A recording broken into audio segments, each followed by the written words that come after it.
Okay, so it is, it's Tuesday the 18th of June. We are at Aroma Cafe. I've never been to Aroma Cafe, so if anything weird, freaky, groups of people start showing up doing the normal things, which pretty much happens to me everywhere worldwide, it'll just once again prove what's going on in places I've never been, based on like Seymour, my lawyer, and everyone else's argument. Oh, it's just one or two random people. Yeah, 1 or 2 billion random people, or not random, but 1 or 2 people, 1 or 2 billion random people worldwide for 42 years. Right, and that's the entire point. Brittany has witnessed all these things and has been very verbal about it, especially when we're out in public locations. Yeah. Although lately you've been a little more afraid to say it. Oh, I was sick last time too, and still, but maybe that's why. Because last time, actually, and I didn't even realize. Let's see, all the blacks, people showed up in all blacks. Oh yeah, I remember. And there was about 15 of them actually. I saw about maybe 6, and I was picking up, and as they're walking by and crossing each other, you know, that was one of the tactics. The other one was purple and blacks, which actually ramped up yesterday around my neighborhood. When I left, and then the all blacks, and then a big one which is new within the last maybe 4 months. Blue pants and pink shirt. Okay. How many of those showed up? Really? Yeah. And you're watching, you know, the door that was to the right of us? Yeah. They're coming in and out of the door. Blue jeans and pink shirt. Okay. Blue jeans. Okay.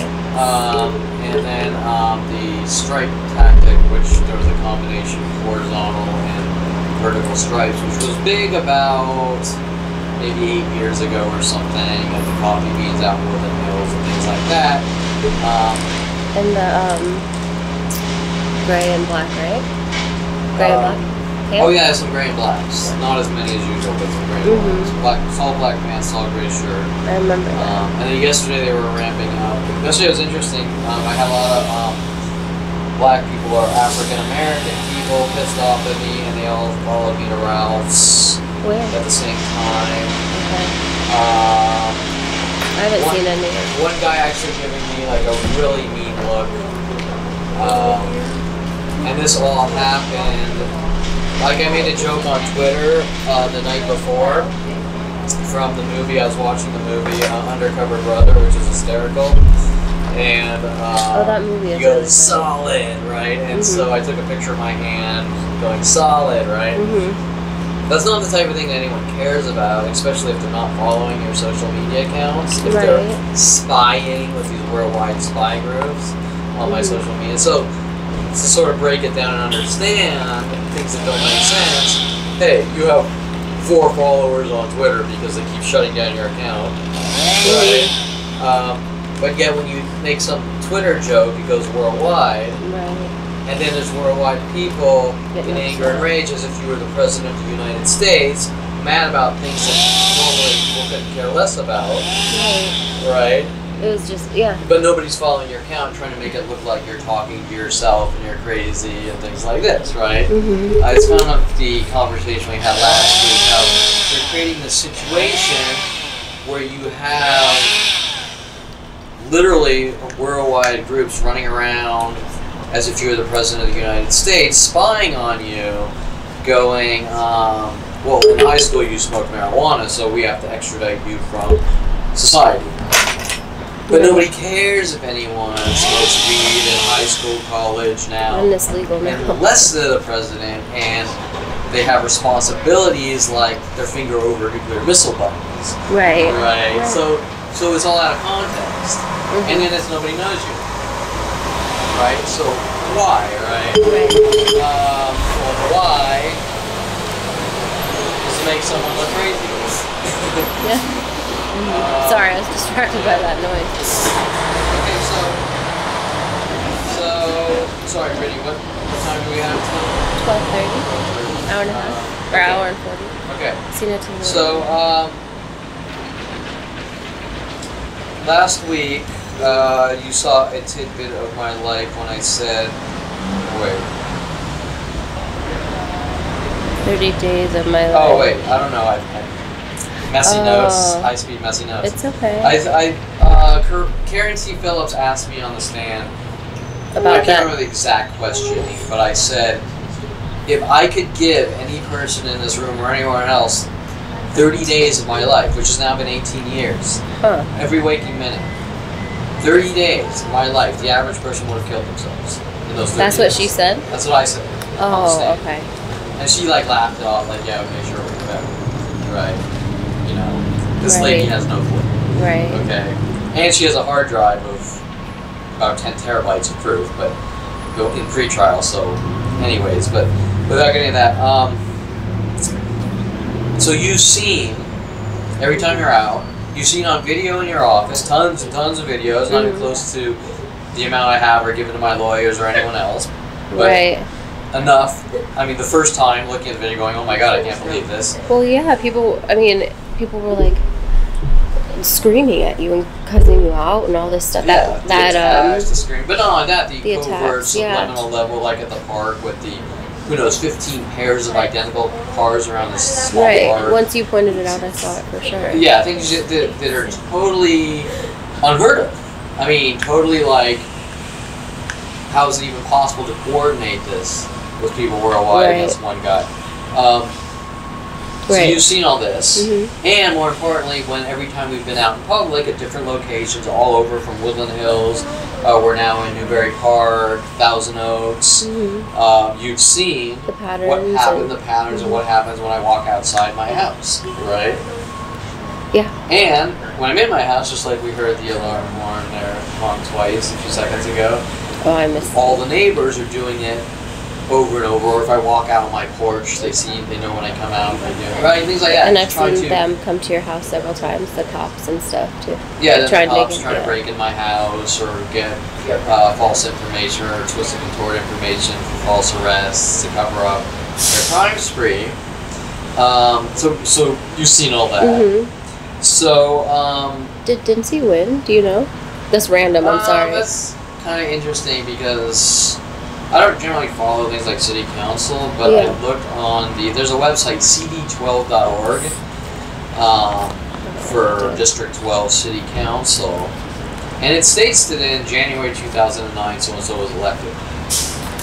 So, supposedly, according to Dincy, June 4th, he was going to see if he won or not, but nothing's on the website stating this is who won for June 4th, and I have a feeling what happened is what usually happened is that Sean Dincy is a corrupt douchebag working their scams, and probably what happened was he lost at the end of 2018, the beginning of 2019, but they realized I found out this information, and they wanted to sort of try to twist and contort it and make it look like I'm obsessed with Sean Dincy and things like that, because obviously I'm checking out his Facebook accounts, which he's posting things not only about me, but other people, possible suspects, and everyone go after this guy, and this guy might throw a party, so everyone go after him. Well, it's not a crime to throw parties. Right? So I'm definitely on alert from this guy who's on 6 attempts with his coworkers trying to break in my house on surveillance video. Bringing you the thing from Starbucks, all this stuff. Yeah, working with mass worldwide groups and his so-called neighborhood watch groups to hunt down, stalk, and kill me, and then call the neighborhood watch group and try to get reactions, set me up, get reactions.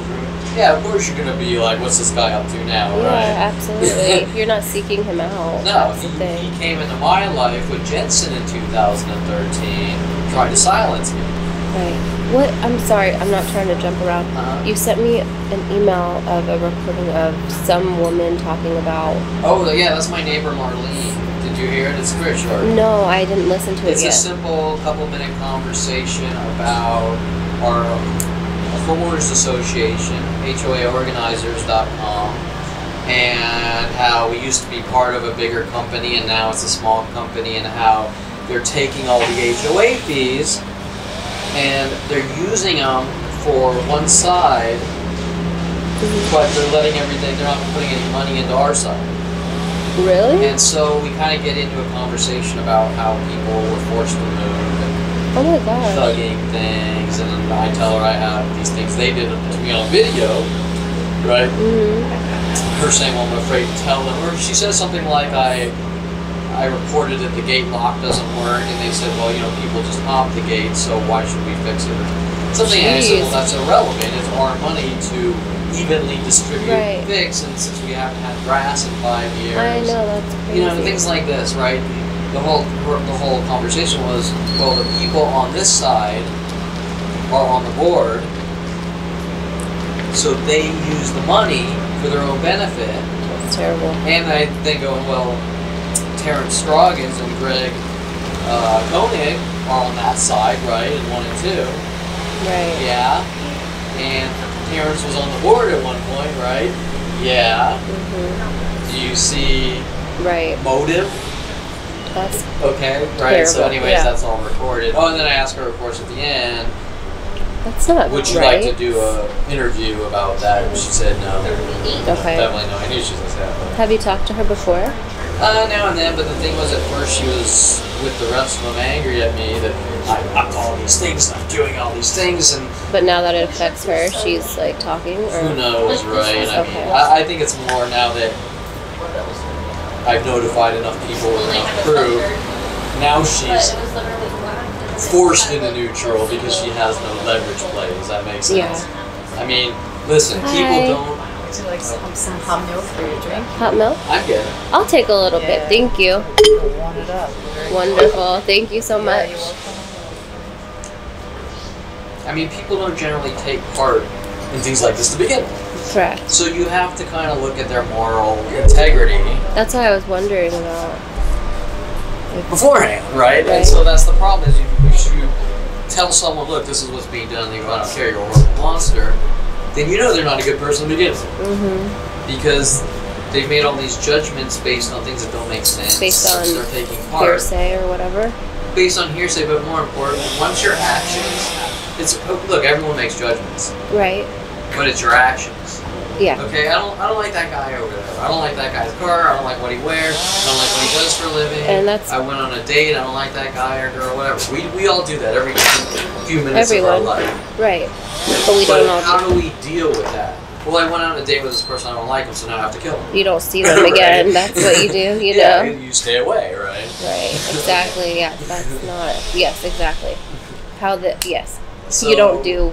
what's going on here. Yeah, that's actually part a little lower down here about judgments and my mother and the scams. Well, Kevin, you're not allowed to judge people in a literal sense. I think we'll get to that. But okay. If you judge someone, then you think you're a judge in a court of law. And that's kind of how this starts at 29 with my mother saying weird things to me on the phone about not being allowed to judge people or weird things like this, right? Okay. Everybody does to an extent, you know. Every few minutes, you're driving down the street. Should I make this right turn? It's raining. I don't want to slide. Yeah, make judgments. They're all judgments. Absolutely. It's the magnitude of the judgment and how you act. Right. Absolutely. Or if you, exactly. Yeah. Okay, so. Okay, so you've seen what's going on. You've witnessed tons of things, and you haven't seen even remotely close to 1%, but you've seen it, just insane things. And more importantly, last week we kind of talked about my friend Greg Waugh from high school. I heard part of the conversation. Yeah, we went through the first conversation, but more importantly, did you have time to sort of take that in, like let it marinate, or? Well, yeah, it was pretty clear that he was not wanting to engage in like a real conversation. Okay, but did you feel anything? I mean, why? Why do you think that? Well, I want to say because his kids were in the car or whatever. You know, he wanted to talk individual. I know, but like I would like to say that. You know what I mean? Okay, but why did he then want to talk later? Later with the kids not around. And he didn't want to then? No. I didn't hear that one. He didn't want to do interviews. He didn't want to. Do you have that recording? I didn't hear that one. I did, not with me. But, okay. I emailed it to you. But the mental illness tactics, man taking part. He said that every sentence. I mean, you didn't get a sense that he was actually involved in The frame jobs. Well, yeah. I mean, he's doing the same things that you're talking about, like with everyone, you right, know. And like he wasn't. There was no concern. No, there, like and there was no thing. thing. Even though, I mean, look, we haven't. Well, it's just. We haven't. He went off to college at 18. I went off to college. I saw him once at 28. Well, we didn't really keep in touch, but which it is shouldn't fine. matter. Right. It's and you really helped him out when you were younger too, and so he didn't even acknowledge that. I mean, it was like, oh, you're in trouble, we'll just die, right? Right. It's like another take part with tactics, right? And yeah, and I would be like, thank you so much, man. Like, man, whatever, because you did like prevent that from happening with your brother and him being hurt, you know? Yeah. So the common sense conclusion is, and I think I'm pretty sure we talked about this last week, is that he must be involved in something, right? Unless he just is psycho. It's the same thing with the police. The police know what's going on, and they skate this way, they skate that way. Well, Seymour even acknowledged that. Reports. They keep arresting me. They keep writing up newer lies. Dixie's last lie was, and I'm not even sure he works for the police anymore. By the way, I looked on the weird. The city council thing. It said he's no longer like a police officer who's running for city. So I think all this posts after, and I'm not 100% sure after 2019 are just trying to bait me into situations. Okay. Well, and I want to say like Seymour even acknowledged like the police like are not. Yeah, Seymour acknowledged the city wants me dead and gone, but yet nobody can explain why the city wants me.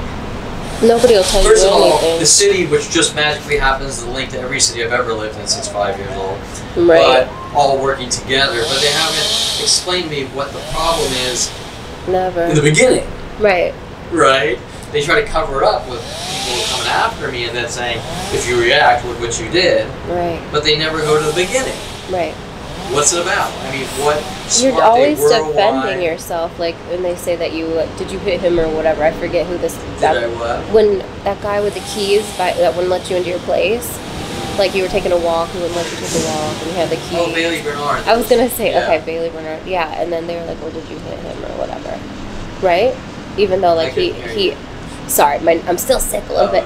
Okay. They asked you if you like hit him or pushed him or something, even though he had been like attacking you before. Correct. They left out the entire story like everything else. Did you touch him? Did you hit him? Right. It was all battery. But he like. But that isn't irrelevant. You were defending yourself. And that's still grounds for arrest. Defending yourself? Correct, because then you have to prove who started it. But I made the first call. But why wasn't he arrested? You know what I'm saying? I was unarrested. You called the police for help. First.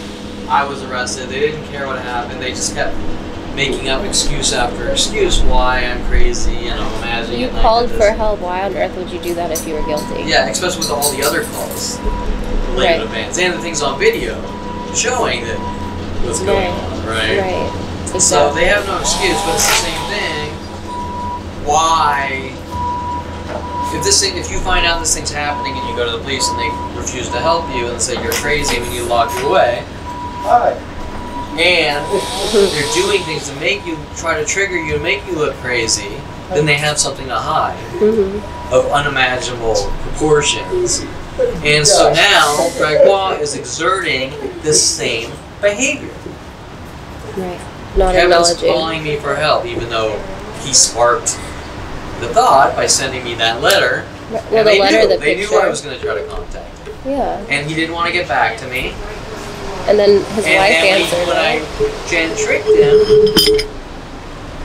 I don't know if I want to say that, but Jen put him on speaker because I accidentally called Jen. I think she kind of knew.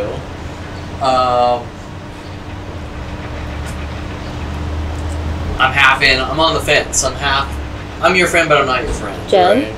No, Greg. Oh, okay. Right. I'm your friend. I'm here for you, but I don't want to help you. The same thing all my friends did, right? Because he's involved in something.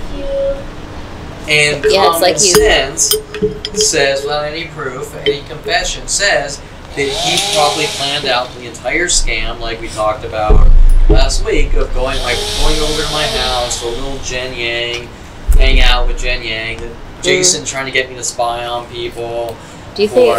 him. Do you think he's scared? Like, why would he do that? No. I think he's scared in respect that he's involved in something, and when the shit hits the he doesn't want it to come out. The fan. Shit hits the fan. Questions are gonna come out. Does Yeah. that make sense? Yeah. Especially with the police. Okay. Example: if there's a civil suit, or I shouldn't say that. If Bailey Bernard was arrested, well, Bailey, who told you to go after Kevin and assault battery? Right. Oh, Dincy did. Well, doesn't Dincy work for the LAPD? He did. Right? Did you get it? Lawyer Jonathan Franklin in 2013. I don't want to get a police officer fired. Right, which implies in itself that he could. If there's something to. Correct. Yeah. Okay. Now, Which is why? crazy. That's a defense attorney's job. They don't hang out every night No. drinking beers with cops. Unless Their they do, job I don't is know. to protect the defendant. Absolutely. Okay, so now you have to sort of ask the really important question. Okay, so the dynamics. This is important. Now you've seen Greg Waugh. Yeah. 16 years old. High school. 16 to do graduation, whatever. Greg was a really good friend. I know. The dynamics Your friend, of not Greg your Waugh. brother's. You've seen the dynamics at 16. Right. Okay? That dynamic applies to all my friends. Okay. Okay? All of them. So now you know that opens up doors to serious questions about what was going on in high school Right. around me. Have you talked to your other friends from high school recently? No. Well, I know. At 29, let's see. Maybe I'll skill here. That makes at me. 29. Okay, 29, I was in the University of Colorado. Mike Huntley, my mother, my father all put on the peer pressure for me to move back a couple Right. classes early from University of Colorado But and they- finish it at like Pierce and transfer the credits. And Mike Huntley wanted to start a company. Right. That is your friend. Is he your friend from high school too? Well, I met. He was originally my brother's friend. Okay. He's actually like a year or two older than my brother. Okay. How How do they? met through my brother's friend Mitch Viner in Okay. Lost Hills, and he kind of Just a place. started hanging around, but he isn't who he says he is. Right. He's probably working for the government. And at 14, met around 14, so you have to understand the dynamics. Once again, Young kid. Yeah. the older guy You knew him for. is sort of clinging on to me. I'm a little older than my friends, so I'm hanging out with some of my brother's friends because they moved me back. In TK or whatever it's called. Whatever, T1. Sunny's Guys, where I kissed the black girl, which they're so mad about. That's ridiculous. And but remember that 14. You've known him And for. around 16, we talk about Mike Huntley introducing me to Melody the stripper and saying Melody's bouncer guy is out of town. You want to bounce for a few cheese ball bachelor parties. And trying to make it look like as I started lifting at When you're 16? 16 that I somehow Okay. think Oh. I'm some super muscle man dude, or like just working the crazy tactics, right? But at the time, I'm sure you're like, yeah, let's do Yeah, it. of course. Any high schoolers in it, right? And so Right, who wouldn't? then it's remember we have the conversation about, well, I gave you the cookie, now I gotta punish you. Right, you took it. Of course, the cookie isn't illegal. Right. It's not illegal to eat a cookie. No. Right? Okay, so 14, Mhm. right? You need to understand the dynamics. That's like, how many years is that? 15 years? Is somewhere Until 14 to 29? 29. And the entire Yeah. time, remember, at 29 in the office with Tim Thompson, well, you built adult websites, didn't you? And things like that. When he wanted you to, right? Yeah, and then Tim Thompson sitting behind him pretending he's swinging a golf club. Behind. Mike Huntley. So they're sitting there Oh. kind of like with this, you're a dead man. Your past caught up with you. You know Right. what you did. And you're like, We've well, tell sent me. 4 people from the age from 21 to 29 to take you to strip clubs for some reason in each state. We're doing all these freaky things. We're trying to make it look like you're stalking strippers and porn stars. You started building adult websites. You started getting into studio photography. You're a bad guy. You need to be removed from society. You're out of control. Right. Out of control For who? Mother Teresa? I mean, you know what I'm saying? They like egged you on too. Yeah, they wanted so you here's to, the cookies. Yeah. And then it's now we're going to punish you, but there's no actual crime. No. So why are the police hunting me down with worldwide support, right? That's the question. Okay, so why was this is important, it's actually in my notes, why was Tim Thompson swinging the golf club? Behind. What does that relate to? What does golf have to do with Kevin Pearl?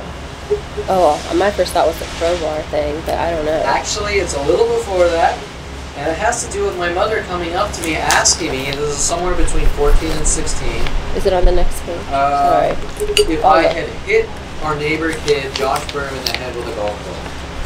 Did you accident? I did that to my cousin by accident. Not only did I not hit Josh Burnham in the head with a golf club, I was never friends with him. He wasn't in my class. You didn't hang like out all with these him. other situations, it's some random event that not only I believe didn't happen. Yeah. It's complete fiction. But I wouldn't have been around him for it to happen. You never were, yeah. Yeah. So I don't think it ever happened. And now you sort of see my mother's pathological lying with the rest of my family. It just keeps jumping from one thing to the next. Right. I mean, that's fairly relevant. And why would it, like, honestly, if that had even happened, like, I hit my cousin accidentally in the head with a golf club. She was fine.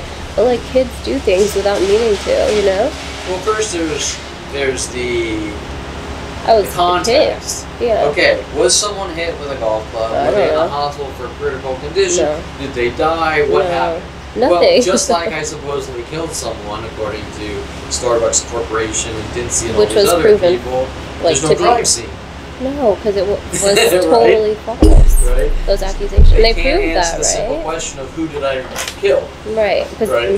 didn't they prove that too in your last court date, that, like, they didn't hear that anywhere or whatever about the Starbucks employees or whatever? In respect about to what? like what they are claiming you said. What do you mean I said? They were claiming that you said you were gonna, like, take out all Starbucks. Oh, Dempsey claims with a Starbucks employee, which most likely was paid off, that I supposedly threatened to kill all Starbucks customers. Right. I walked into a Starbucks, yelling and screaming, threatening to kill all Starbucks customers. Which clearly you did not. Correct. So Brittany has seen the video. Not only did I not say one thing to anyone except Thank you. the guy. No, I didn't say names. Except the guy. Except the guy that the employee. I also showed him that he was on video within the last 3 days of being attacked at every coffee shop and public business. I thought I saw that video. Was it the one where they came out with the paper or no? No, that's years ago. That's like 2012 or 11. Okay. I thought, because you went up, you got your coffee, it's totally normal, like, your interaction, and then he's, right? Okay, first, apply the 2011, Kevin, you need to sign, you've done all these things and you need to sign this paper or you can't come back, try to force me into false confessions. Right. And apply that with now, because now you've seen, don't even bring that into question yet, you've seen the proof that Starbucks employees are being paid off a lot. Yeah, I mean, because you didn't... And these lies are such lies that supposedly you showed up with an FBI agent trying to turn me into an enemy of the state. Right. I mean, how do you know that they were, like, paid off? Common sense. Just, like, okay. Like, for a reason, Look, some reason. I can't tell you who's paid off and who's not, but there are obviously people that are being paid off. In some way, shape, or form to do these things. Correct. I mean, people don't... Look, Mike Huntley invested 15 years. Right. And right after that, he bought a new house. Okay. He didn't get it from Signet money, I'm telling you right now. He made crap. So you're... Okay. Okay, where did he get the money to buy the new house right after that? Okay, so... and where did that money come from? Most likely my father. Okay. And who's paying off Dempsey, more importantly? You think your dad? Either my dad or my stepfather, Arnold Silver. Arnold, sorry. I know you don't talk to your dad, but Arnold you communicate with sometimes? A little, but our communications have been either his belittling with the rest of his family, or trying to manipulate me into making me look crazy or on the run or things like that. So really, you don't want to talk to that. You want to distance yourself from that type of, not only abusive, but while they're recording your calls and disseminating the information to the mass groups worldwide to try to make you look crazy. Right. That's not really someone that's on your side here. No. And they're going ballistic and aggro to begin with. Right. Because people don't do that type of thing, even if they think you're a bad person. No, that's too, no, exactly. I was just wondering why, like, sometimes, well, I guess you feel more strongly about your dad than Arnold. They're all. I know, but, like, you haven't spoken to, sorry, oh, he's a truck. You haven't spoken to your dad in, like, years, right? No, he's dead to me. How come you feel stronger about him than Arnold? I'm just curious. I never thought about it. I don't think I do. I think, well, no, maybe I do because I watched him for 14 years sit in an office and tell everyone to do these things to me, invite me out to lunches with Lorena Escobar every week, multiple times per week, doing these horrible things to me, accusing me of lighting our hill on fire when he damn well knew it was my brother. Right. And 100,000 other things he's trying to pin on me through everyone else's. Right? So, whether he's equally involved, he's exerted a lot of energy for 14 years straight, Lying. doing horrible things directly, as opposed to maybe Arnold paying off people and having them do it. Not her. I don't know. And it's your dad. I would be, like, super hurt, like, at first or whatever, and, like, still probably. Well, I mean, when you find out that I'd be like, not only can you not get away from it, but he's siding with and telling the people to do it. I mean, think about that. No, it's horrifying. And you don't understand. This is your own father, and I don't think he's just doing what he did to his dogs. He wants to put shock collars on me and lock me in cages for half my life and things like that. And you're just like, is this really happening, right? And right, like disbelief. Like, how can my correct, father and do you this? can't get away from it because they have worldwide groups helping. Right. I mean, That's were you like angry or like sad or like just like confused, over all of it? It goes through different phases of. I don't want to go too much. I'm sorry. I just never thought about that before. You know. Look, it goes from I'm confused, I'm sad, I don't understand. This is freaky. What the hell's happening? Why won't anyone help me? Yada yada. This needs to stop. Then comes the anger later, like these people who are torturing, they're not going to stop. Mm-hmm. Then comes the I'm going to sit out with signs and websites and this and that, and they get angry and start having people physically attack you. And it goes through a plethora of 100 different emotions.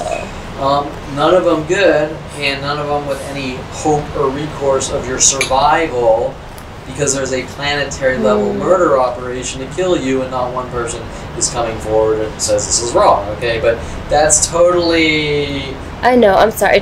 I never thought about that because I know like you don't talk to him at all, your dad. But then would you tell? You're not even allowed to tell the police, or your father runs around saying you're not allowed to defend yourself with Mike Huntley, and then he tries to kill you. And you know what you did or whatever. Billions of people helping them, literally billions of people worldwide. Who do you tell? Not your family, apparently. Correct. If I have a website right now with endless proof of video, and the majority of the world says, I know what's happening, but I don't want to look, and you're a dead man, or they tell. Right, or they say, oh, I don't see it, or whatever. Yeah, and they do because they start taking part in the anger. Oh, it makes me sad. So if you're ever in a situation where you know that you're going to be hunted and killed, and you have no recourse, you're not going to trust anybody. This is one of those situations. Now the question is, why are they doing it? Right, that's the question. Because they want the reaction. They want that Kevin's threatened to kill all Starbucks customers, which they'll never get. The next Unabomber, and Kevin's the next Vegas shooter reaction. And why do they want the reaction?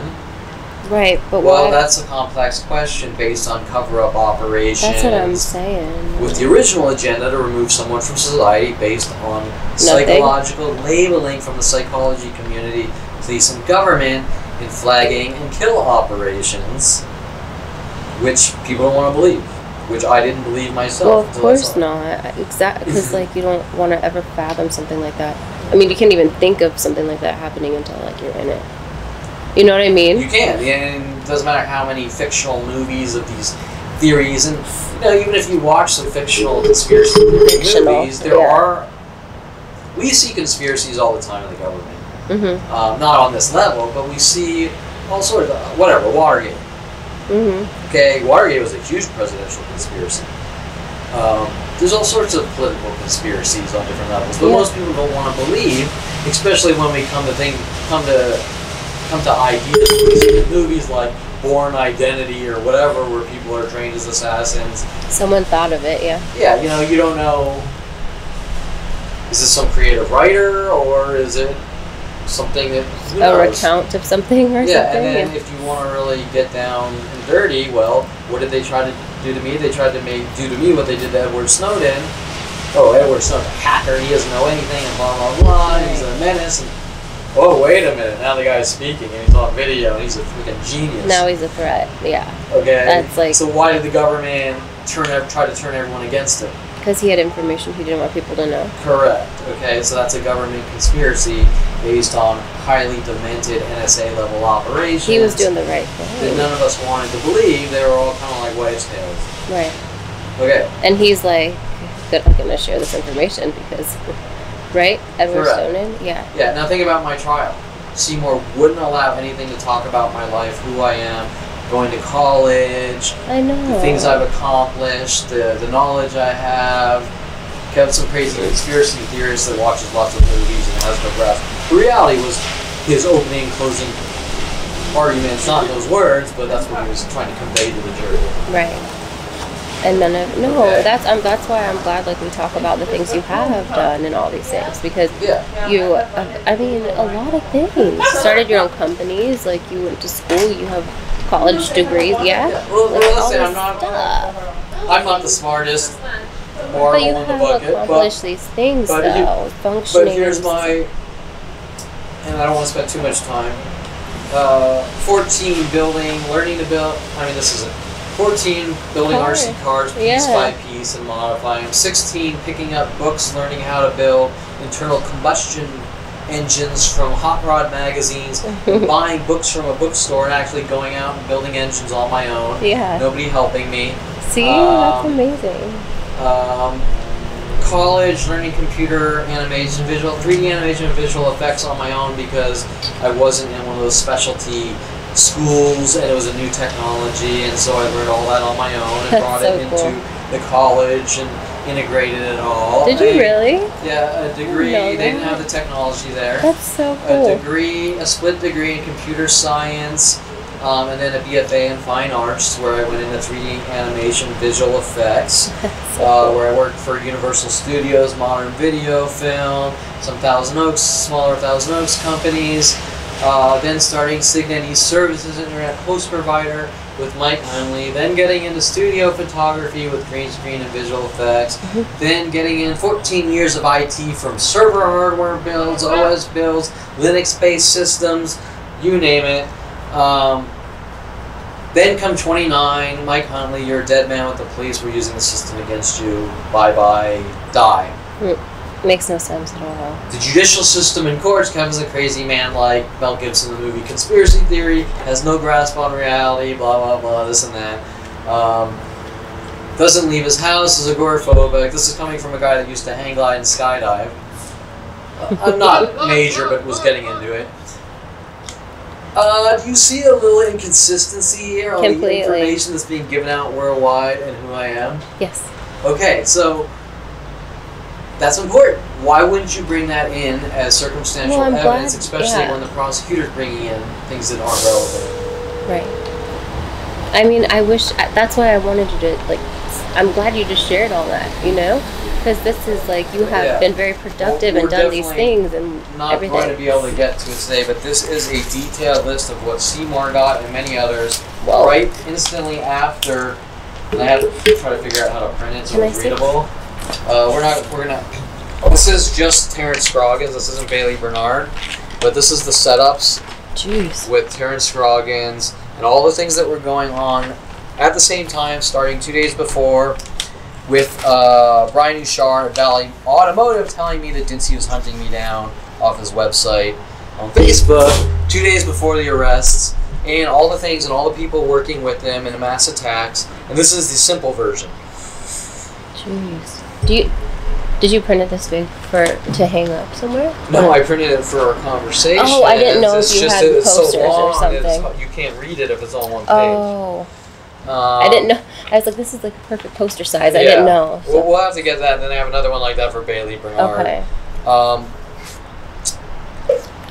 Showing the inconsistencies with the prosecution, the police, the lies, the smears, the setups, and the reality of the situation is even if I killed one of them, it would have been in the guidelines of self-defense, even though there's absolutely nothing I did to any of them. Right, exactly. Right. Oh, sorry, did you want to do this other one first? Well, we're not going to be able to get to that before. To this? Okay. It's already... What time is it? 11:30? Yeah. Oh, jeez. Okay, so... Okay. Okay, so Greg Waugh, you can understand the dynamics that something freaky is going on with Greg Waugh all the way back in 16, showing that something freaky is going on within the system, the government, the high school, and the people around me.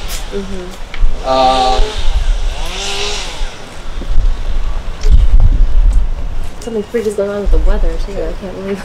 Punishment from my family is mad about telling me I'm never allowed to leave the house or interact with people. Or defend yourself. Trying to say it's mental illness, this starts at 5 years old. I think the point I was getting at is, before you, I saw a lady named Christina Vescovo out in Westlake.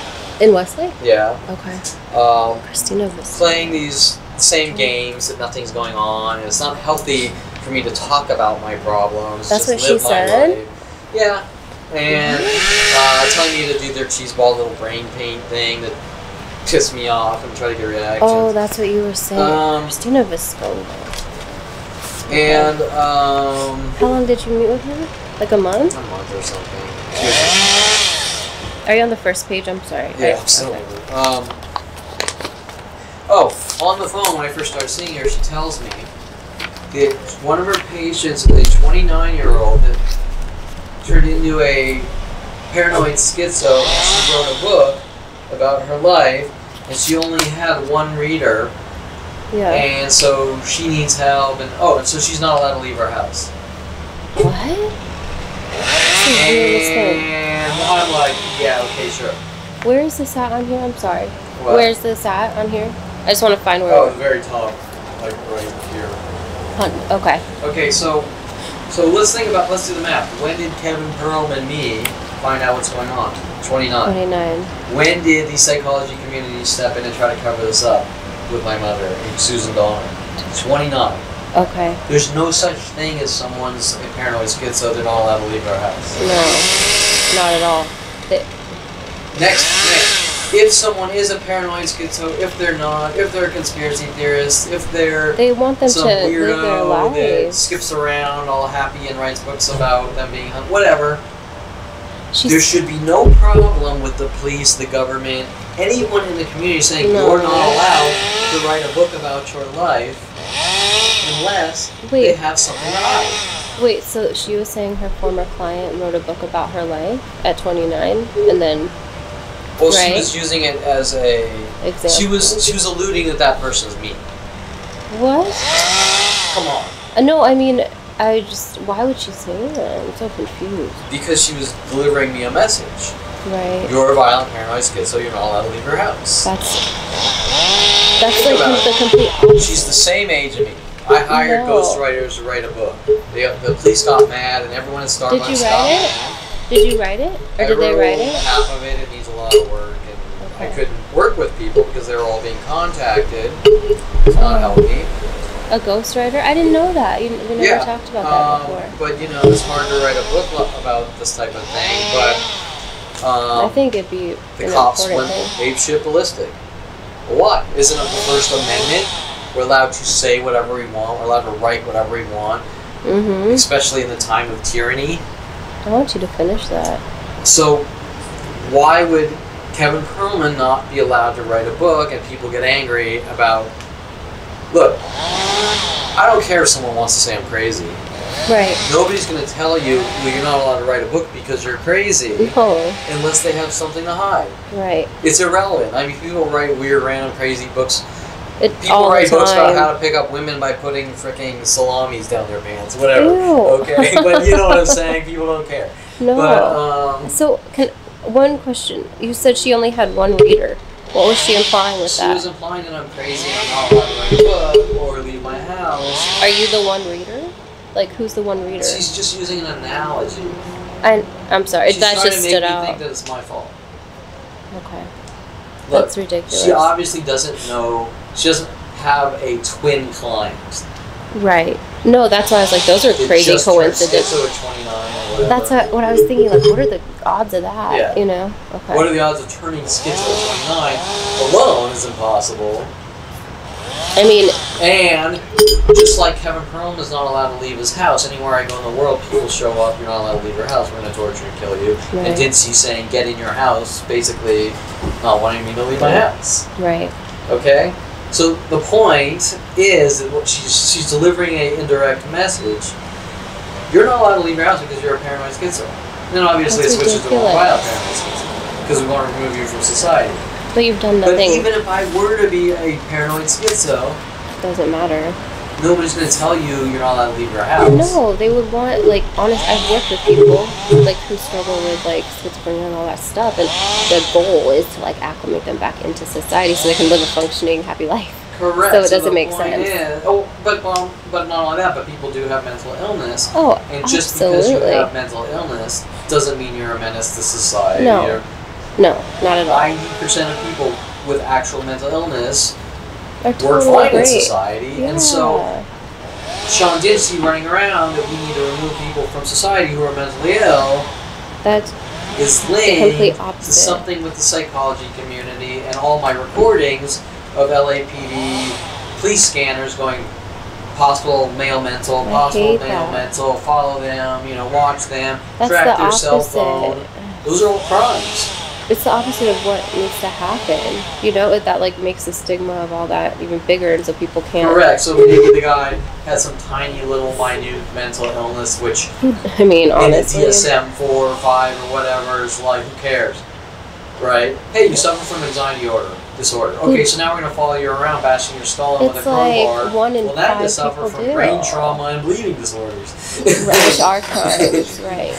It's Right. like 1 in 3 people, or like 1 in 5, struggles with a mental illness of some I sort get at it. some But time that's in the their problem life. I have with the DSM is that everything's a mental illness. Right, or like short-term anxiety, sure, Right. They're all grief and labels. loss, They're yeah. labels that, it's like, how every kid has ADD, so now every kid has to be pumped full of medication. Yeah, no, I don't agree It's with like that at all. paranoia. It's the next, Right. right?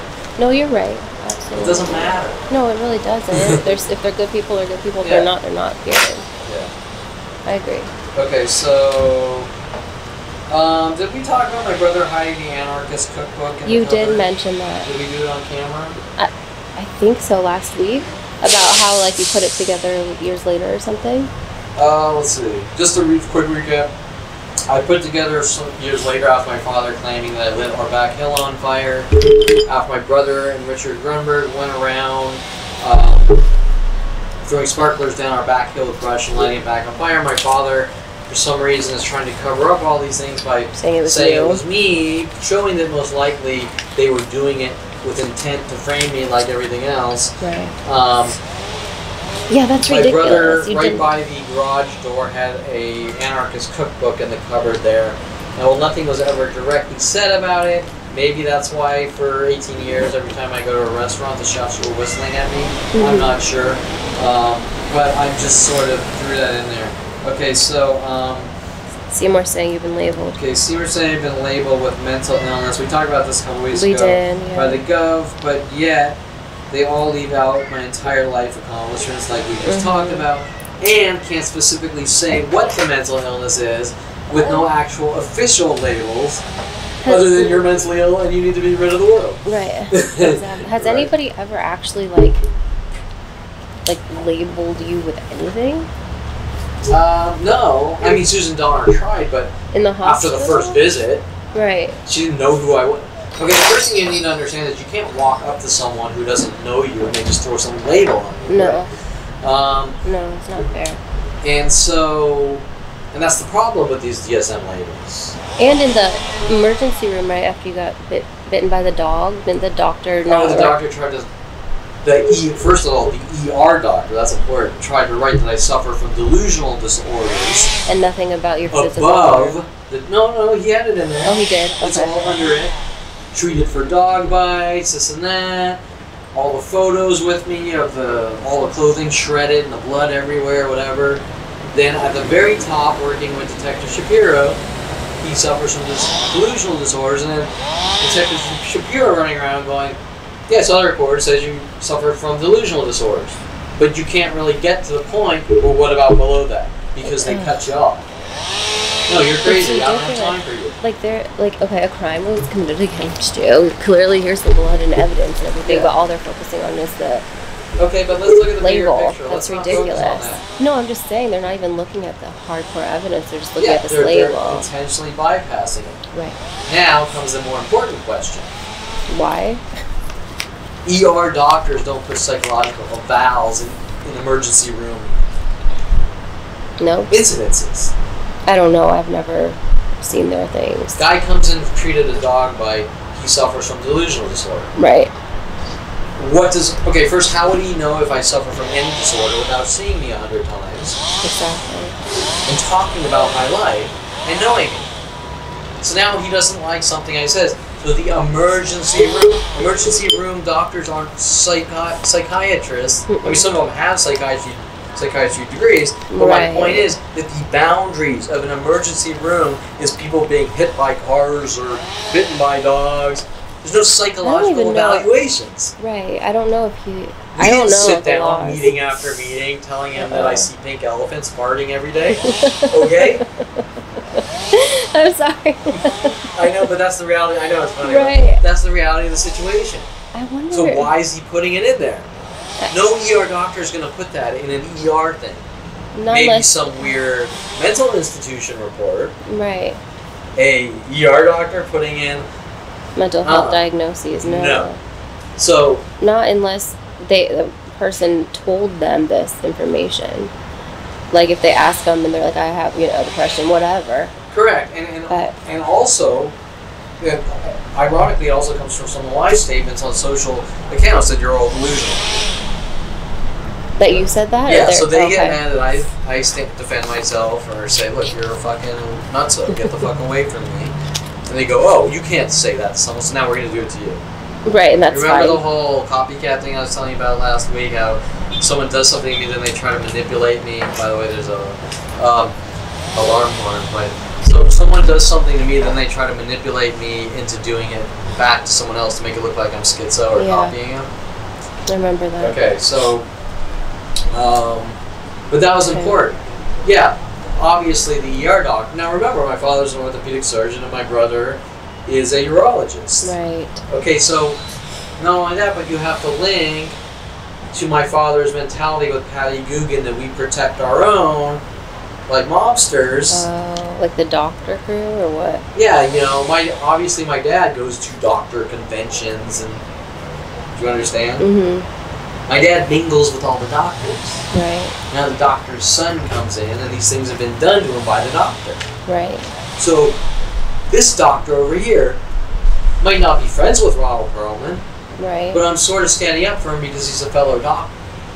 That's so messed up. Like anyone who would do that, knowing that this doctor has a son and this is his son, and that he's doing these things, and he would side with the doctor. That doesn't make any sense. It is Because you would think in your that doesn't make sense. you would think from a superficial standpoint that a doctor wants to help people. Correct. And they'd be like, "This is But horrendous." that's not always true. Right. Some doctors just want to make money.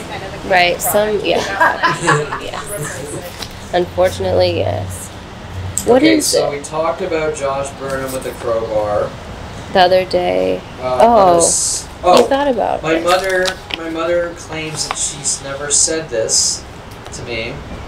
What? That's 16 or 14, asking me if Saying I hit Josh Burnham in the head with a crowbar. you're not going to just make that how up. she backtracks, or when you spoke with her on the phone. Oh, Kevin turned 29, disappeared for 5 years. I know. Bullshit. Kevin turned 29, he talked to you for about 7 years and got fed up with your bullshit and then said, I'm done with you and your fucking lies. Right. Okay. Yeah, and then, yeah, for sure. Okay, so The the other next. day you asked me if this is more. The other day last week you asked me if I was a good person, Mm-hmm. and I thought about it, and now thinking about it, my response, even though I am a good person, I agree. what does it matter? What the fuck does it have to do with the tea in China? Honestly? Yeah. Because why on earth would people be doing these things to a good person who doesn't deserve it? And you are a good Why person. would they be doing it to a bad person? Well, Think about that. still, yeah. I mean, Yeah, okay, you're right. If people don't like someone, they're more prone to get pissed off. But or still, if they're think like, about it. I'm thinking about like evil citizens, people who hurt people. Okay, look. You know, If there's someone walking down here and they've like molested 100 children, right? Then do whatever. and they're with them. on, okay, first of all, you have to keep it in reality. Take out the hearsay. Yeah. They've molested 100 little girls, and they're on the government's Watch. what do you call it, predator list or Yes. whatever. Yeah. You kind of have something there. That's what I'm saying. But the hearsay, Right. you see that guy? You see that girl over there? She It did whatever. she ripped my No, father's that's. dick off. Ew. And she's That's- I would just be robbed like- 10 banks, and she, I'd be like, yeah, right, man. Okay, Yeah, there you go, whatever. right? Yeah. okay. So the point is that most people, whether someone's a good person They or a don't bad buy person, it. They don't. are obsessed in themselves, Yeah. and they're not running around playing superhero. Right. Exactly. Okay, that was the thought that went through my head. Okay. Is that all these people worldwide are like running around playing superhero Against a good with person. Dempsey's neighborhood watch groups, and Kevin's a monster, and Mike Huntley's saying I'm out of control. We're using the system against you. But wait, let me understand this. Mike Huntley invested 15 years That's befriending me at insane. 14 because I'm supposedly a monster. That doesn't make any And sense. it comes back to what does it mean? Oh, and his ideology of a good person or a bad person is, well, if you build adult websites or go to strip clubs, You're a you're bad a person. bad person. Really? So we're going to hunt you down and kill you with worldwide support, which doesn't really fit the criteria of a bad person. Morals, like your like internal, like whatever. Like, are you good or bad? Do you hurt people that like, or Yeah. you know what I But mean? remember It's like that crazy opinion can change based on what you... beliefs and all Your that belief, stuff, example, and I get that. In the Roman times, Christians believed that Jews were bad people. That's just Okay, but now we're here Yeah. in 2019, and good and bad are generally based on a law book that states you committed a crime, and the things that Yeah. Mike Huntley was mad at me about with my family Mhm. aren't crimes. They're not Right. even close to, when you're bringing in good or bad, they don't even... they're No, not, right? So no. So it doesn't comes make back to sense. That's, good and bad within reason, within the norm. Mhm. It's irrelevant. Even if some dude's a drug dealer, okay? Even if Listen, that guy's over there makes $1 million a year selling whatever. opium or coke or I Valium admit, or whatever, you never know. Like you. I that's- couldn't care less. I gotta go out and make Exactly. my own money and live my life. And that's the thing too with judgments. People judge people who do that or whatever. And like, sure, there's some drug dealers that aren't great, but there's also some that I've like, that I Sure. know that have. They're doing this like for their families or like whatever Yeah. else. Like they're trying to live Yeah. and whatever. And people they're- make those I don't judgments. generally hang out with drug dealers, but No, I'm, sure I'm there's just probably saying. some cool Snoop Doggy drug dealers or There- whatever. or that- people who don't know any other way of being. Like, you Yeah. know what I mean? Just you can't Yeah. judge people without getting to know And I'm them. not going to say whether it's right or wrong, but what No, I'm going me- to say I mean- is that most people aren't consumed with going, you see that guy over there, he's a drug dealer, I'll hunt him down with worldwide support. No. Right? That's No. my point. is Some people that- might say things, but they're not going to take that action. That's crazy. Yeah, okay, and so that was the beginning of the conversation. We all make judgments every few minutes. Right. It's how we act on our judgments. Exactly. And to say I don't like this person, I don't want to talk to him, I don't want to be around him. Okay, fine. To say I don't like this person, I don't trust them, we're going to hunt them down, that's a crime. That's what we call vigilante. Right. And that's what Dempsey and all the people working with him are. Right. And that's what's been going on since my entire life. So when you said you were thinking about this, what when you say what does it matter? Was there more to it? Like, did you have questions for me or something? No, I was just sort of making a point because you said, well, Kevin, you're a good person, right? And the first thing that went through my mind is, what does it matter? What gives someone the right to hunt down and kill someone? Hey, you see that person's a bad person, I'm allowed to kill him. No. Okay, do you understand? I'm just saying it should. That's all. And, like, it's not right what's going on. That's all I'm saying. Okay, so that was my entire point. It wasn't some long complex. I didn't know if you... Okay. No, I don't feel that I'm a bad person. I'm just sort of making a point. Yeah. That the question itself... It makes no difference, basically, it makes no in difference. this situation. People don't usually follow people around judging them and trying to kill them. No, not at all. And that's what Mike Huntley was sent after me to do with the psychology community. Right. Okay, so... high school. Okay, so this is important. Okay, how much time we have? Okay. I started in with Greg Waugh. 16 years old, high school friend. You've now seen proof, not hearsay, right? Proof firsthand that Greg wasn't really my friend. He was around me. He wanted to do things with me. He was doing his little pranks. He was playing like porn on the speakers at my dad's house. Oh my gosh, out I for the neighbors remember that year. He was getting people to chase me, jumping on my PA in my car, yelling at other cars. I'm not saying he's a bad guy for that. Right. What I'm saying is, did the Greg Waugh prankster things are sort of being put on me. Right. You're blamed for them. Correct. And then what I'm saying, and these aren't things that people normally care about, yet if it's Kevin Perlman, he's a menace to society. It's a huge deal. Right? Mm-hmm. 30 years ago. Right. As if anyone would care. Right. Okay, so or the point is that these little harmless things are being put on me like all the other things. And blown And then you see Greg on the phone. You know, our past is our past. Blah, I'm not blah, trying to brush it and I don't off. want to help you, and I don't want to He give didn't you want a to talk statement about on video to defend you. And have you played the second recording on here? The one, no, the conversation later. It's a little longer. I emailed it to you, but it wasn't. Well, I didn't know if like you put it up. No, it just had. It had the same things, but longer to solidify the dynamics of the relationship. But the important thing was his confession. That it happened? Yes, I did stop my brother from bashing your skull in with a crowbar. Did he acknowledge that ever? What? Did he ever say that? Yeah. Oh, good. On the second one? Yeah, I'm sure he did, because I say, you know, look, let's do an interview. No. Okay. But he's on the first one. Yeah, I remember that. Okay, so because remember, my family's whole scam is that didn't happen. Kevin, Kid Taco, talks a lot in his fantasy world, and I've explained that I don't know how my mother has that information that my friends in high school called me Kid Taco. I know.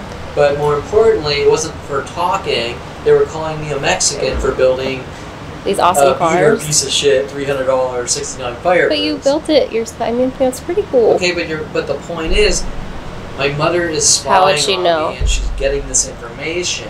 And twisting and then she's it. twisting and contorting it with her delusional thoughts. Yeah. Oh, Brian Weaver and everyone's calling Kevin Kid Taco, so he must run around talking to himself. Right. Do you understand? She's digging and she's meddling in my life, and then she's twisting and well, contorting it's like telephone. things It's out not of context, exactly. and then she's putting psychological labels and evaluations, and then she's turning the entire planet against me, when the entire my friends sort of belittling me, calling me a Mexican, isn't the big. I didn't really give a shit. No. My friend Bucky, Brian Smith, didn't care that everyone called him Bucky with his screwed up teeth. Right. right. I mean, these are high school things that nobody cares about, right? No. But my mother's meddling in, collecting with their NSA level tools, and she's twisting and contorting and taking each thing out of context and obsessing on things that just don't matter. Right. Okay? Mm-hmm. Things I never would have even thought about. Me either. I didn't care about. Right. Okay, so this is where we get into the importance. My brother and his friends reeling me in, or my family wanting me to move back from Colorado, to start a company with Mike Huntley, all of them putting on the peer pressure, right. Get me close to my father, who's working on me with his office. And Mike Huntley working with all my friends from high school, one sequentially after the next, coming after me after I moved back from Colorado. Okay, that's strange. Mm-hmm. Okay, let's see. And then Let me just read this off really quick. Okay, we got the Greg Waugh. You've seen the Greg Waugh. Yes. And how Greg Waugh comes back in my life with Mike Hunley at 28, saying he works for an internet company, blah, blah, blah, trying to compete with me and this and that. Okay? Then we have Brian Weaver, the guy who reloaded the paint gun, making it look like I tried to shoot Shane Week's eye out. Where is Brian? Where is this? I just put a quick Brian Weaver right here. Oh, did we talk about... I didn't talk much about Brian Weaver. It gets really vast because he started it. He was the guy in 8th grade that bullied Ryan Hirsch. Right. And pinned it on me.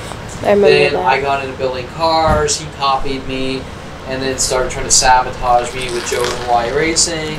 Make it look like I'm a criminal. My father making up the lies. I stole $10,000 from him in his office. My father didn't want me building cars. Ridiculous. What about this though? Because did we skip this one? Think it's strange about some of the high school things, like Clockwork Orange asked us to write our obituary. Yeah, I'm sort of just trying to. Oh, sorry. Go ahead. In order. So they make sense. Because I Sorry. wrote these notes really fast. Yeah. That stood out to me. So. Okay, so Greg Waugh. So then, after I moved back, my friends make an effort to kind of find me, and they want me to go. I actually wasn't going to go to my 10-year reunion. They wanted me to go, but turned out they had all these weird ulterior motives, and things started happening. Like, you went though? I went out. Yeah, I went, and I can remember going to the 10th year high school reunion. Yeah. And afterwards, talking to my good friend from high school, Barry Verall, and Barry was mad at me as like I was competing with him with his architecture. Really? I don't even do architecture. I mean, I was in a mechanical engineering class with him or something, but... Right. So I'm thinking, like, where's this coming from? Why is he all of a sudden mad at me? Right. We were really good friends. You didn't do anything wrong. Yeah. And then I can remember, like, within the time period going out with Brian Weaver and Joel Littman, and one of their friends were getting married, and the stripper came out, and Brian was giving me this mean, angry look, and he said it's a public shaming. I'm thinking, like, what the fuck's this guy talking about? What the hell? So he's talking about Melody, the stripper, in 16 when I did the bachelor parties. Yeah. And he's also talking about probably the Rhodey Morales and the 4 other peoples from 2030 St. Kevin was going to strip clubs trying to set me up and frame me. Mm-hmm. But why is my good friend Brian Weaver, who copied me to build cars, so mad at me for things that don't matter? I mean, why? Do you understand? No, I don't, because it makes no sense that he would be mad at you. FBI police officer mentality. Right. And remember, it starts in 8th grade. 8th grade. The kid running around, smashing all my car models, like I glued together all these. When I was like 14, I glued together these cars. So is he smashing them, like I hate Kevin, I'm smashing these. Is going around like it's a public shaming and we're going to hunt you down and kill you. Right? Right. This is after I moved back from Colorado. Tom Hope calls me up, and he gets a job at Morgan Stanley, like the stockbroker. Yeah. While I'm working at Signet, and ironically, I've gotten some weird things just now with this guy. 18 years ago, he wants to migrate my stock accounts. Mm-hmm. He finds out I start investing in stocks. He gets mad. He wants to, hey Kevin, I just got a job at Morgan Stanley and I'm trying to, get some experience. Do you want to transfer all your accounts to me? And I do my friend a favor. Yeah. Okay. And then he leaves and he gives my accounts to a guy named Greg Gutslice. Ooh. Which obviously is hinting about Greg Gutslice. With all the weird life freaky things. Who's Ross Morgan? Is that, or did you mean Morgan Stanley? Or Ross Morgan? Wait. No, Morgan Stanley, sorry. Ross Morgan was my old age away. Oh, Morgan Stanley. Stockbroker. Okay. IRAs, stock accounts. Yeah, it said Ross. So all of a sudden there's this huge thing with my family and the police trying to figure out what's all this money and what, right? So they go through everything, yeah. And it all starts with Tom Hope getting mad that I sort of started investing in a few stocks. That's ridiculous. Okay, and he's sending me over to Greg Gutslice, trying to hint about slicing people up with knives, which link to my brother's, all the things my brother's trying to cover up. Mm-hmm.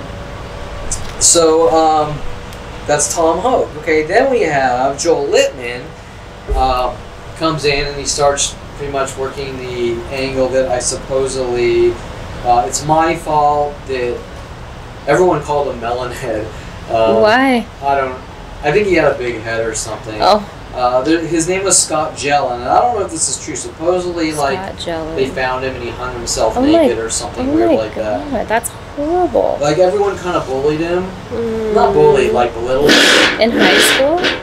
In high school? Yeah. I don't know if any of it's true. Right. But the point is that I never said anything to Scott Jellin. No. Except hi. Right. Like, I was never friends with Scott Jellin. Sad. Oh my god. I was never friends with Scott Jellin. Yeah. I think I spoke to him once and he came down in our section and said, like, hi or whatever. That's it. Did this happen in high school when you took his life? No, I mean, I can't tell you. Okay. I don't think so. Okay. The truth be told, I don't know if it ever happened. Okay.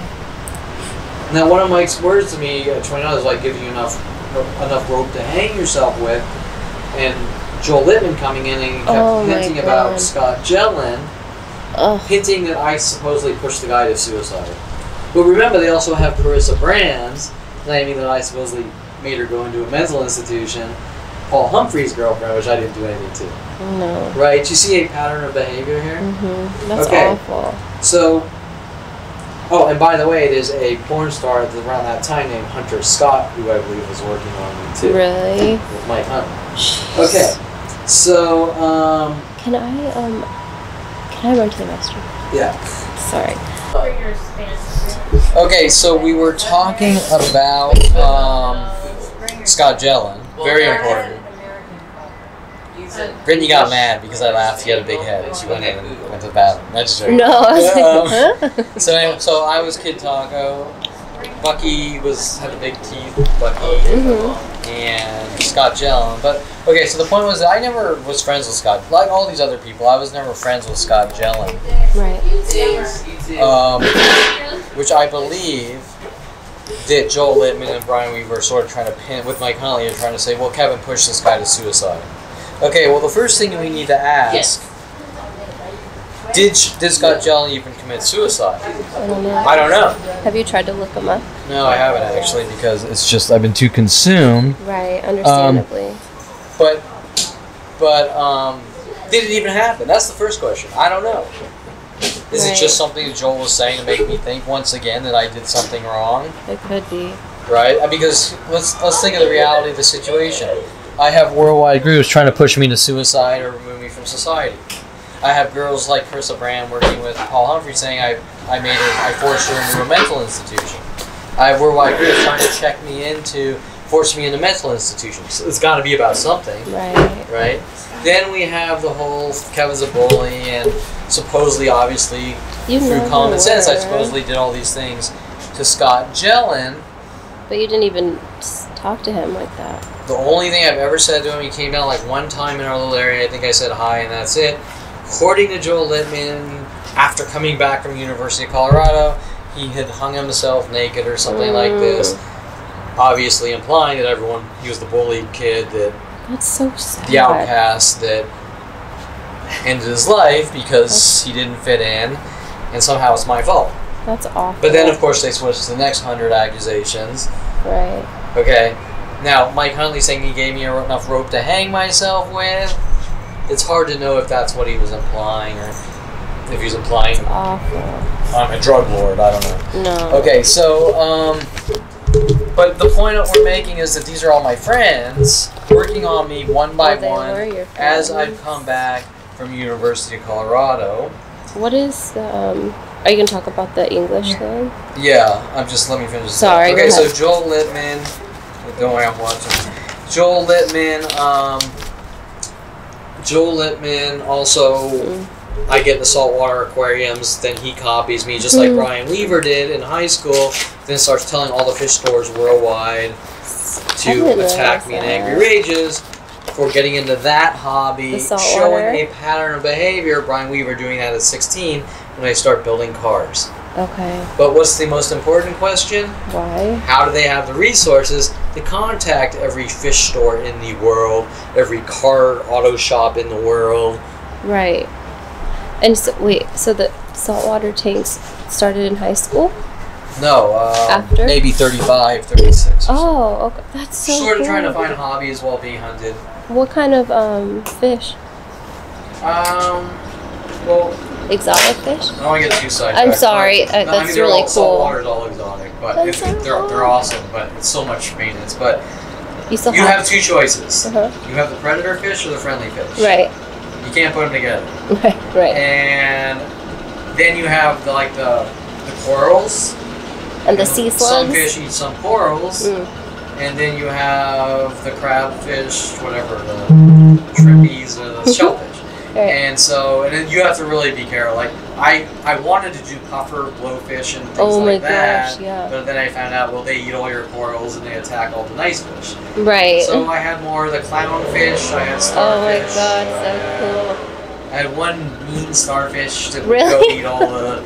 Oh my gosh. Yeah, and then, the angelfish are Oh, classified I was as gonna the predators. ask. They're predators? Yeah. What? Did you have any like sea slugs or sea bananas or whatever they're called? Sea cucumbers. Those things are cool. I had a whole bunch of cool corals though. The corals are beautiful. Yeah, I bet. Well, Okay. Oh, sorry. Go So ahead. anyways, Go ahead. back to reality.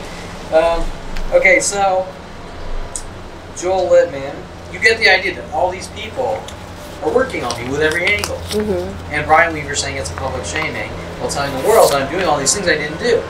But they're using government tools with Resources. billions of dollars. That's the most important part. Right. Why?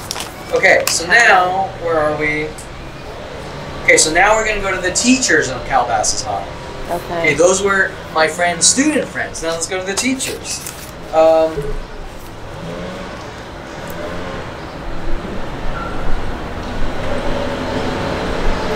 Okay, and I just sort of realized this last night or this week. Most of them are English teachers or Spanish teachers. Really? Yeah. Okay. And Christy Reynolds in 8th grade was in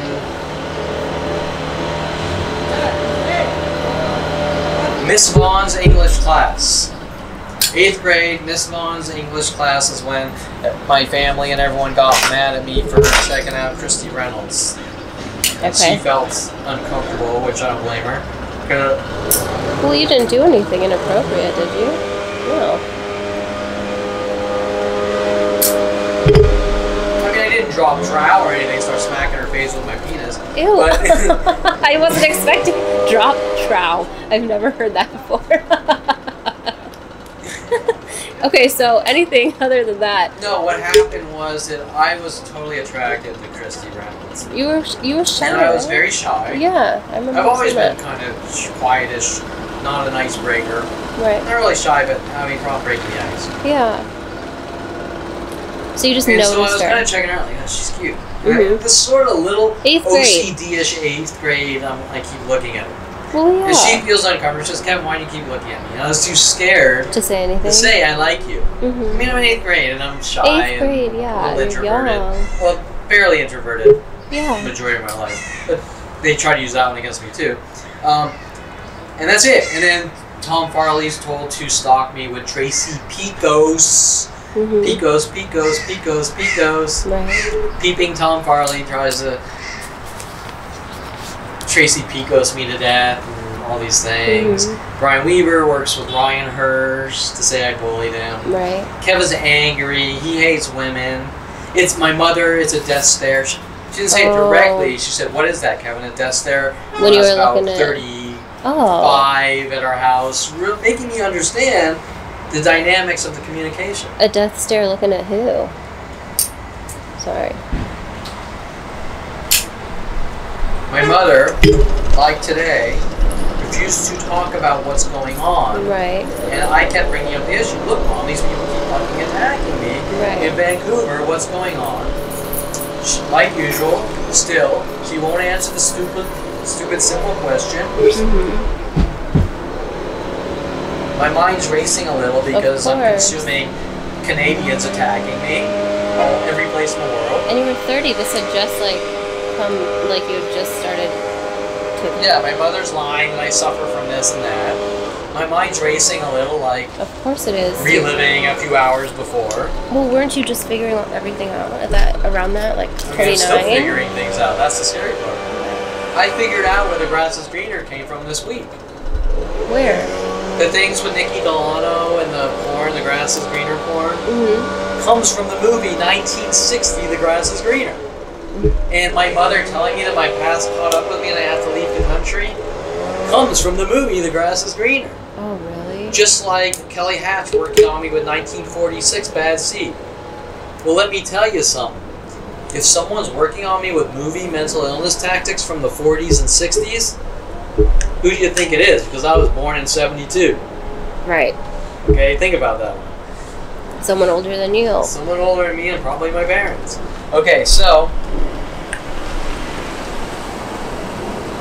she says, my mind's racing as I'm looking at her, like her direction. You're thinking, yeah. And she says, what is that, a death stare? With this angry voice. When you weren't... Okay. And I kind of correlated that with Christy Reynolds. Right. Well, I wasn't giving Christy Reynolds a mean stare. Not at all. I wasn't like... You weren't mean mugging. Right? I was kind of like... Glancing up, like, yeah, of course. You were a little She's kid. cute. I want to bury my face in that. Okay, so You were in anyways, 8th grade. yeah, in 8th grade. Okay, and that's when Brian Weaver with Ryan Hirsch and whatever. Okay, so they're going to be able to cut that was Miss Vaughn, English class, 8th grade. Okay, now. What is the whole obituary thing? Okay, so now we're going to go through my teachers. English class, 11th grade, Miss Tunick. Class, we want you to write a book report for the book, A Clockwork Orange. I never thought about this then, but is there any thought coming to your head right now? Explain. Well, I don't know. A book report about the book? Stanley Kubrick's violent movie, A Clockwork Orange, in the 11th grade English class, by Miss Tunick. Once again, they're mad at me about music. Miss Tunick, Melody the Stripper, Miss Tunick. Okay, so, there's no thoughts. What, then you write it and your name's on it, so then they're going to flip it around, or what? I'm not certain on this one, but my thought is, why is an English teacher having kids read Clockwork Orange? I don't know. What grade was that? 11th grade. 11? Okay. Do you think that's a little out of context? I think it's a little, yeah. I mean, gangs of Intense. people raping people and killing them? I think it's intense. I don't know what. That's like If traumatic. if I was the 11th grade teacher, I wouldn't be like, Do you remember the context of why? well, they don't tell you why. They just say do a book. I mean, I don't think they don't. Okay, so anyways, Weird. and there was something else going on in that class with Mike, my friend Stefano Cho and Mike Cho. I only saw Mike Cho once in my entire life. I never saw him in any other classes around the school. There was in the 11th grade, I sat next to Stefano Cho, who had to take over the class, got caught cheating on a vocabulary test, which was a really cool cat. I love Stefano. He could cram pizza in his face like None other. we used to go on these pizza runs. Whatever, I'm not gonna get it. He's Asian, obviously. And then down, way to my left, like way down at the other end, was Mike Cho, and he had this like Tourette's. He would just sit there and flip out every 10 minutes. You goddamn communist bastards! You goddamn communist bastards!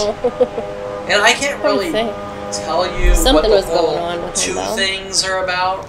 But being that everyone's sort of trying to push me to that limit and turn me into Kid Taco, literally, get me to talk to myself with my family hiring court reporters to audio record what goes on in my house. Well, please try to break in my house while they try to make me crazy. Right. I have a feeling they also probably are running around saying that I made Mike Cho crazy like that. Even though I've never even seen the guy except from that class. Right, he has some.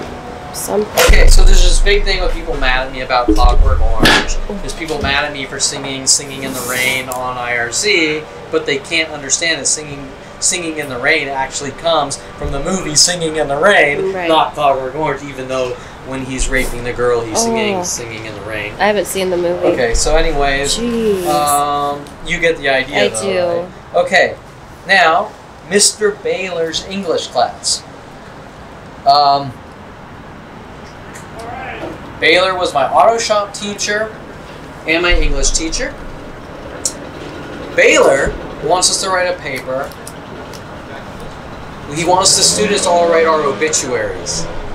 Why? I can't remember. Okay. But don't you find that a little out of the norm Weird. as well?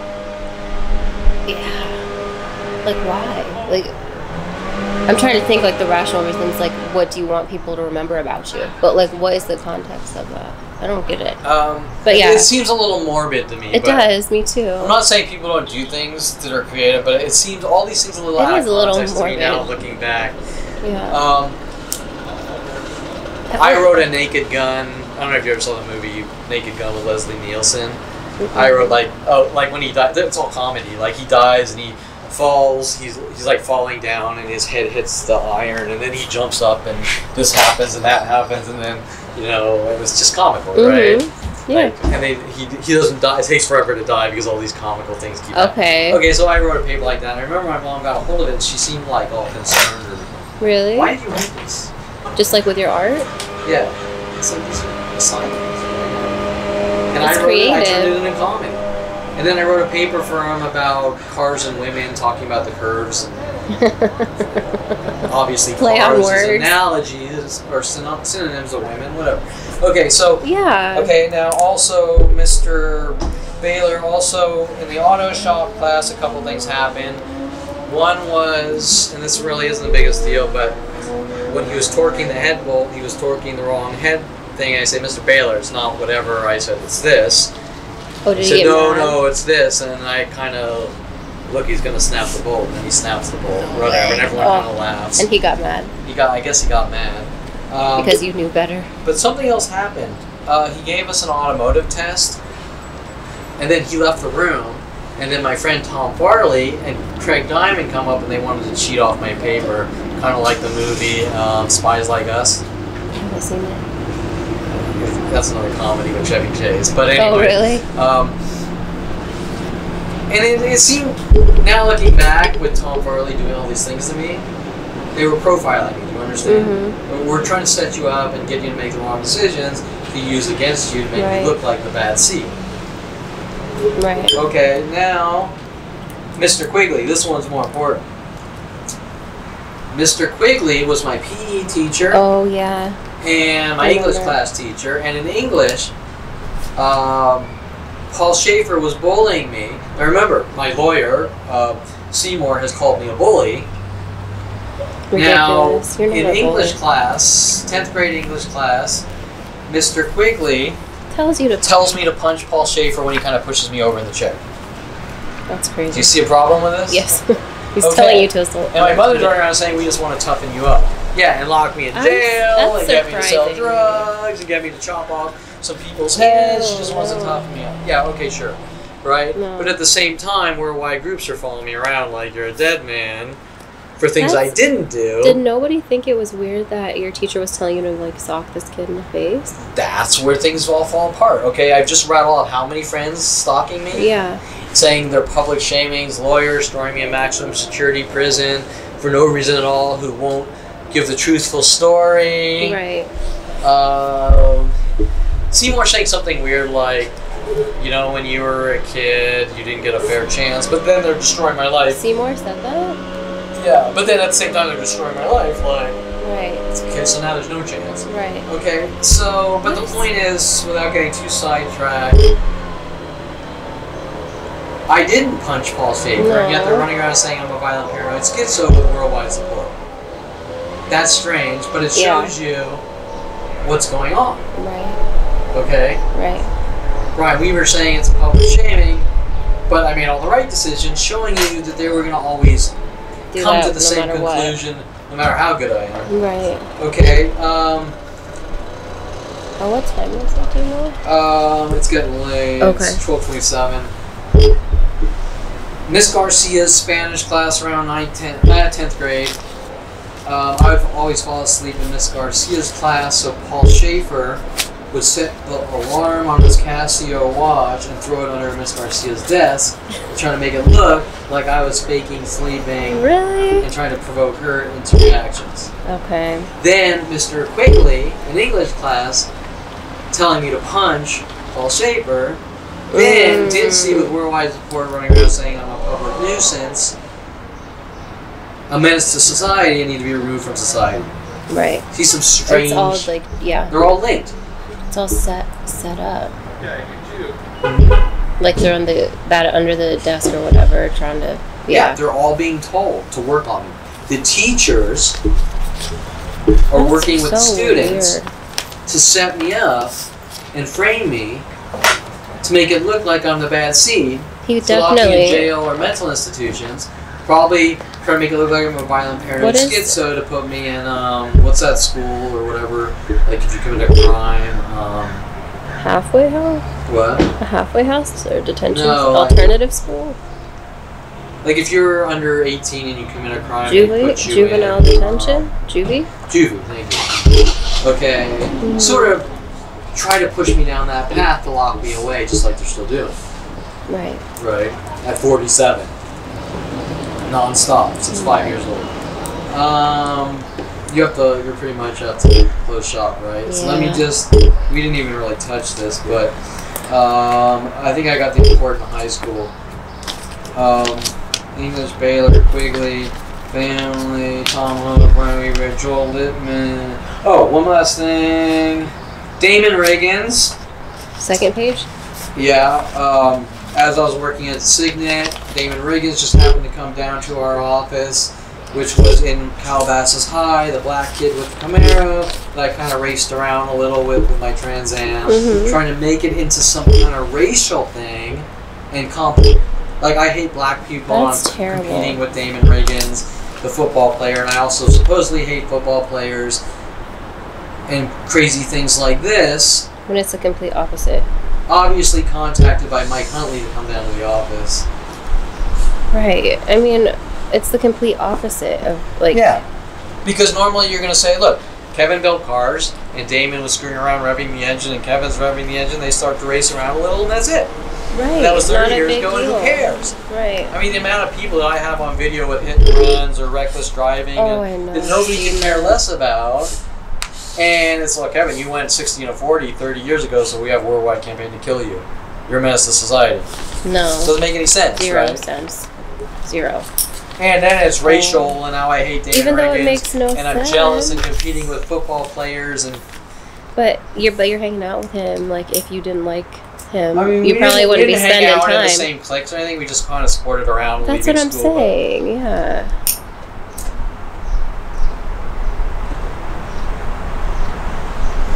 And then Mike Huntley also staged a setup or some kind of thing at our gym where Mike Huntley provoked a friend of Damon Riggins' younger brother, Cosma, Chris Cosma's younger brother, in the gym, in our gym, and I kind of jumped in the way, stopping it, but he was provoking. You always like try to prevent these things from happening. Just, you're in public, okay, so you see a fight break out, it just makes sense to sort of try to stop it, and hopefully you can without getting hurt, but if it goes too far, I'll jump out of the way and go, okay, guy pulls out a gun or something, I'm like, okay, I'm gone. Right, but you try to do the right thing. You try That's to do the right saying. thing. Well, you do. I think that most people kind of do that. They don't sit there like, give me popcorn. Well, some do, some don't. Some, do the right thing. Do you want me to take this with me, or do you want to hold it till next time? Print another one, that's fine. So you want me to take I know you have to go. Do you have any last thoughts about Greg Waugh, the dynamics of everyone in high school, the teachers?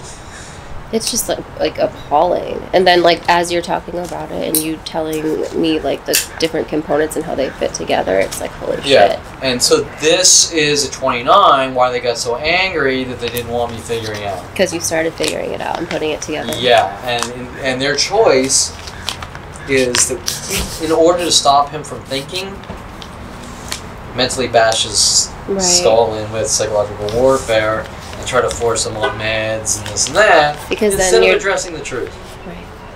Right. Because then you're discredited in a way. Like if you're okay.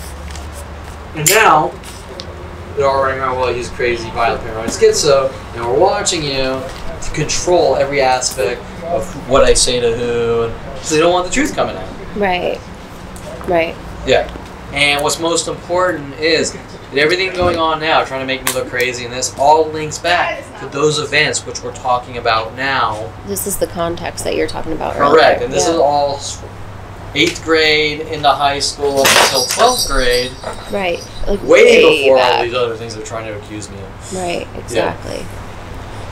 Yeah. So, that's all. That's It's crazy. So Yeah. we'll stop it here, and next time. until next time we'll continue. But now you at least understand we're getting closer and closer back down towards the roots of where things are starting. Yeah. And not the nows.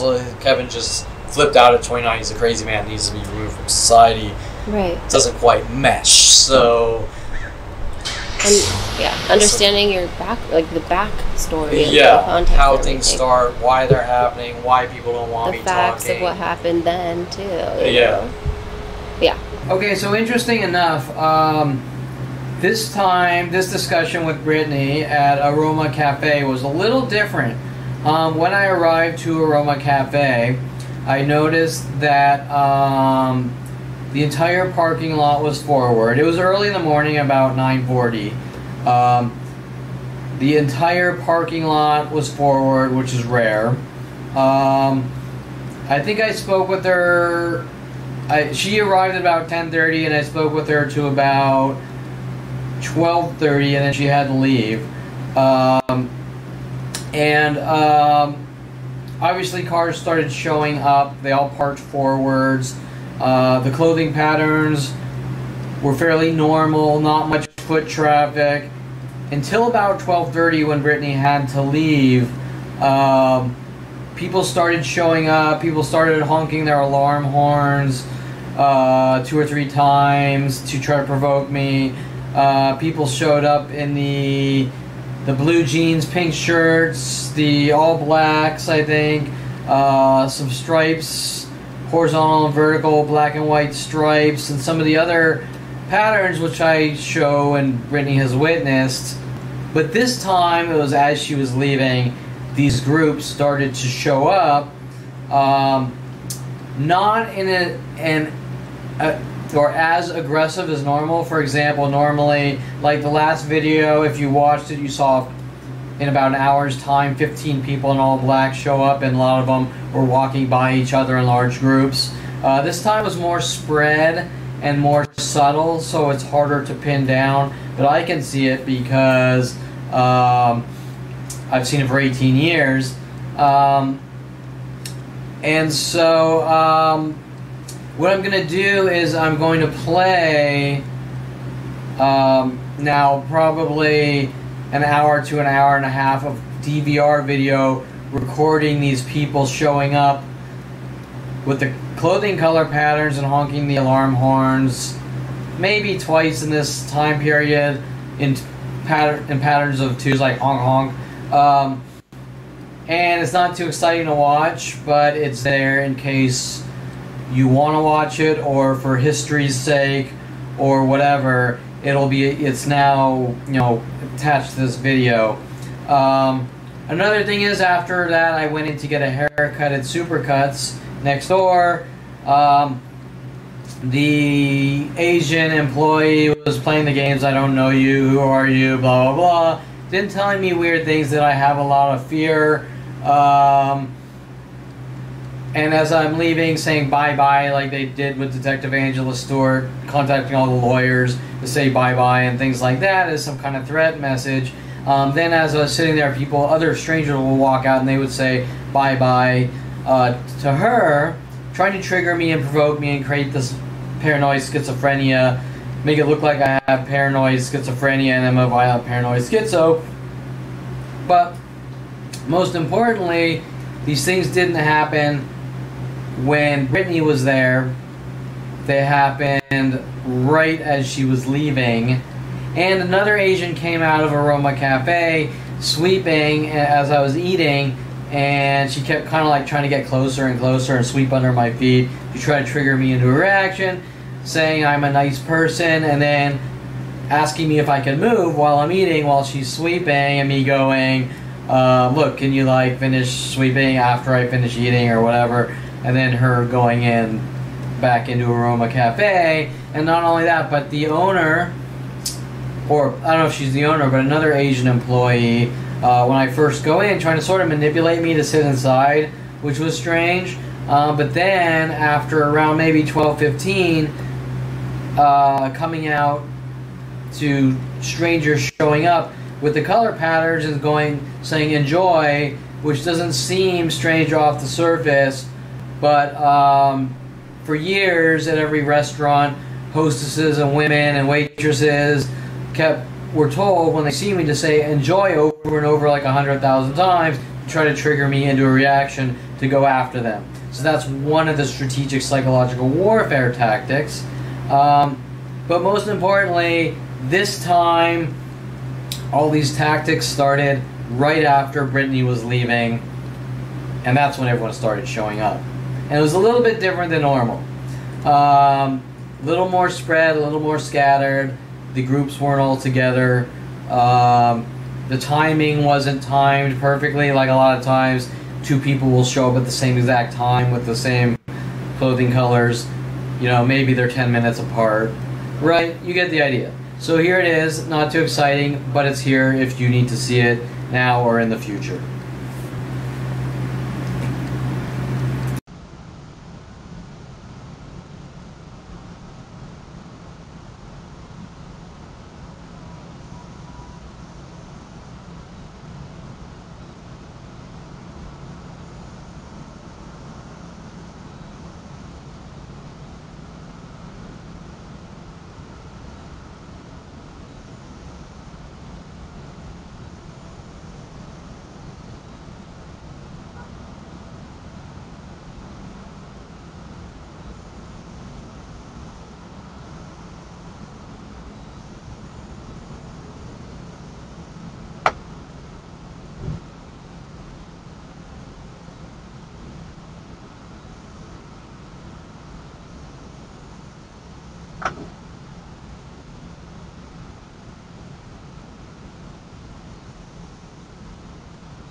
And you have it on the side too? Really?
Starting normal recording.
Parking mode off. An impact was detected during parking mode.